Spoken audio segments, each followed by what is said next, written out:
salah satu yang akan dilakukan presiden adalah memperbaiki citra diri.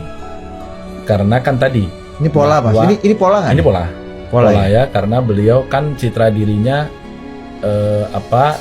redamkan oleh netizen setelah putusan Mahkamah Konstitusi. Politik dinasti lah, kemudian pelanggengan kekuasaan lah, manipulasi hukum lah, pamanku dari MK lah dan seterusnya. Itu kan semuanya mendelegitimasi kesakralan net approval ratingnya presiden. Dan netizen itu adalah instrumen yang benar-benar dia gunakan dari dulu dan kemudian dia berjudi dengan itu sekarang.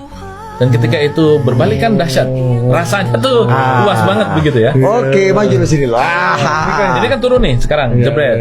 Tapi kemudian rekan-rekan akan melihat akan ada pengucuran perpanjangan BLT bantuan langsung tunai dalam rangka El Nino ini. Kan kalau di salah satu statement nanti kamu cari ya itunya.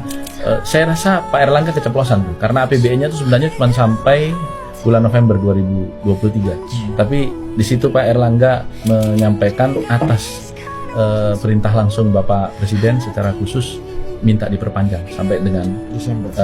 Maret 2024. Jadi 21,35 juta keluarga penerima manfaat. Itu indeks suaranya 2,5. Kan suami istri suara kan? Jadi kalau kali 2 sudah 43 juta suara. Tapi sebenarnya satu kakak itu 2,5 suara. Jadi ada yang punya anak 1 suara, ada yang tidak punya anak gitu. Jadi jumlah nih sudah setara dengan 54 juta suara. Ini efektivitas 30% juga kan ya? Hah? Konversi ini Itu hampir 100%. Hah? Konversi suaranya? Iya dong. Nggak coba deh ini. Karena berbeda sama teori yang viral kemarin. Ini ada tuduhan yang serius nih. Karena bansos itu yang memang menjadi mungkin ya kewajiban pemerintah. Kalau itu gue nggak peduli, Dit. Yang gue peduli adalah konversi suara. Enggak, yang gue peduli itu apa? Beda sama teori yang viral 30%. Politik itu kan. Nah, coba beda apa? Bedanya itu one shot. Kalau ini tiap bulan. Pertama 200.000 rupiah ya tunai tiap bulan. Kemudian yang kedua ini ada BPNT-nya, ada bantuan pangan non tunai 10 kg beras. Iya, 10. 18,7 juta. Iya, itu iya betul. Enggak, 21,35 juta keluarga penerima manfaat. Iya, 18 lain lagi angkanya. Itu El Nino. Ini ada tambahan PKH dapat juga Mas. itu PKH. Itu ibu hamil itu 21 juta PKH. Ibu hamil dapat 3 juta. Lansia dapat 1,6 juta. Ini ilmunya kan dari SBY dulu pertama kali kan BLT ini menjelang pemilu 2009 begitu, sehingga kalau kemudian hari ini terjadi pastilah secara sederhana itu akan memperbaiki citra presiden, ya kan? Karena Pak SBY setelah melakukan BLT waktu itu menang pemilu ya. Ya, artinya kita berbicara betapapun riuhnya netizen yang melakukan kritik.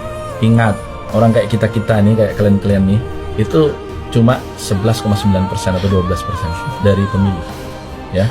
60% itu tidak lulus SMP, lulusan SMP paling tinggi, SD bahkan tidak lulus. Raja elektoral seperti yang Gus Romi sampaikan dulu. Karena tidak penting kan dapat dukungan dari intelektual atau non intelektual, dari profesor atau lulusan SD, dari pembantu atau kiai. Yang penting kan suara 1 sama 1. Iya betul. Maka inilah yang kemudian akan terperbaiki citra presiden.